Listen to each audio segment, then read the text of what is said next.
This is Optimal Startup Daily, episode 566, Measuring the Performance of Groups, and Have You Got Your Listening Ears On? Both by Douglas Lang of altris.co.nz. And I'm Dan, I am your host and narrator here, and today I've got a double header for you, two different articles, both of them from Douglas Lang. So with that, let's get right to the first post as we optimize your life. Measuring the Performance of Groups by Douglas Lang of altris.co.nz.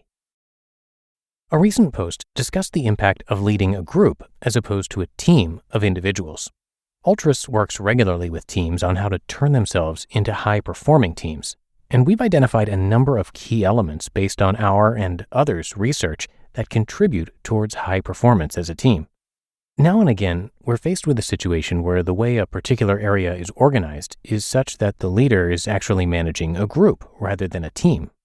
In these situations, the elements that are relevant for a high-performing team are not relevant for a high-performing group. So we're then asked by these leaders, how do I know if I have a high-performing group, and what can I do to improve performance? For clarity, we differentiate between a team and a group on the basis that while a team has many shared elements to what it does, purpose, goals, interdependency for success, accountability, sometimes reward, and identity, a group tends to have individual equivalents to these, and members of the group don't need to rely on each other to be able to achieve their goals. A team can measure its success through looking at how well it operates collectively. A group can validly measure its success by the level of willingness that members have to engage with each other. Structures and processes are relatively easily implemented, but voluntary engagement is hard to design when there's no compelling reason to be interdependent, as is the case for a group. Looking for research online related to what makes a high-performing group doesn't provide much assistance, as most articles are about teams. So here are some views on how you might measure performance of your group of individuals. Some things to look for and measure in determining the level of performance of your group. Group members are clear on the purpose of the group as a whole. Group members are clear on their personal purpose, what their role is intended to deliver as an outcome, and how this fits with the overall group, department, or organization's purpose. They have clear goals and objectives and know how their performance will be measured and rewarded. They receive regular coaching and feedback on their performance. There are constructive relationships between members of the group, which help to deliver the desired outcomes. Individual rewards and recognition are seen to be fair and appropriate. Group members are clear on how the way they operate together, e.g. in meetings, helps to contribute to the achievement of the group's overall purpose. There is an open sharing of tools and information that assists others in the group to function well. There is a feeling of belonging to something bigger. For example, being part of a high-performing group provides a level of social support and connection. Group members help out others in the group, e.g. where there is a resource shortage and a key piece of the group's work needs to be completed. There is clarity and understanding of the role of each individual in the group to avoid unnecessary duplication of effort or activity. And individuals feel good to be associated with the group. The group has a good brand within the company. Taking some time to assess how the members of your group rate themselves and you as their leader in relation to these areas will provide you with a good sense of the level of performance of your group and identify the areas you may need to focus on to improve the group's performance. Have You Got Your Listening Ears On? By Douglas Lang of altris.co.nz. I know it's hard to believe, but sometimes our 4-year-old granddaughter doesn't listen. I'm sure all parents and grandparents out there relate to the situation where there's a bit of a meltdown going on, and our little treasure is simply not hearing us. In these moments, one thing we've been encouraged to ask by her parents is, have you got your listening ears on?